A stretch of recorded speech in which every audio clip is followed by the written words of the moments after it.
May dumating naman tayong order. Order ko sa TikTok. Itong para sa motor ko. Para pa na to sa air filter cover pala to. Sana maganda yung ano to air filter na carbon ang ito siya.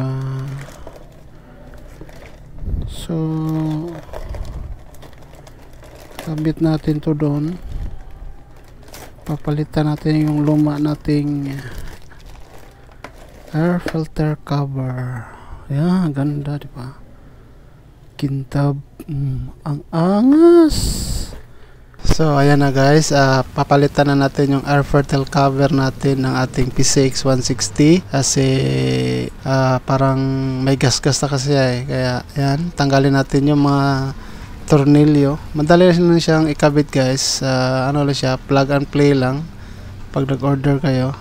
Ayan, tanggalin nyo lang yung mga tornilyo, dali lang. Tapos yan, yan, tanggal na, diba? Tapos guys, yung nasa loob, tanggalin nyo lang yung parang ano niya, hose, ayan, or parang pipe niya, yan, tanggalin nyo lang yan. Tapos ilipat nyo doon sa nabili nyong air filter cover. Tapos ganyan lang, diba? Ilagay nyo lang dyan, yan. Tapos siya, lagay nyo yan, siguraduhin nyo lang na secure siya, na hindi siya matatanggal sa loob. Tapos guys, so sa kabila, tanggalin nyo yung parang ano niya, gasket, kasi may gasket yan, yung parang parang ano siya, parang goma. Yan, tanggalin nyo lang doon, tapos ilipat nyo ulit doon sa kabila. So ayan, tapos yan, ganyan nyo, lagay nyo lahat, yan. Sundan nyo lang yung ano, yung butas niya, may butas naman kasi yan yan. Tapos pag ayos nyo na yan, edi balik nyo na ulit, yun lang, ganun lang kadali guys. Ilagay nyo na ulit doon, balik nyo na yung mga tornilyo nya o yung mga bolt nya, yan. Diba, ganyan lang kadali guys. Tapos isalpak mo, ayan, diba, ganun lang kasimple. Yan, tornilyohan mo na, ayan, tapos na.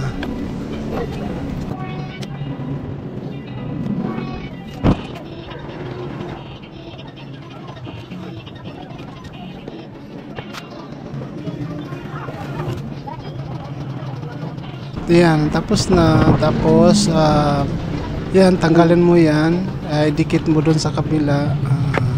Hanap ka lang ulit ng ano, pandikit dyan, kahit ano, yung kung mayroon kang ano, rugby, pwede rugby, pandikit dyan. Kasi ako may pandikit ako ng ano sa cellphone kaya yun ang ginamit ko, nilagyan ko ng pandikit sa cellphone para kumapit siya guys. Ayan, tignan nyo naman, diba, makintab.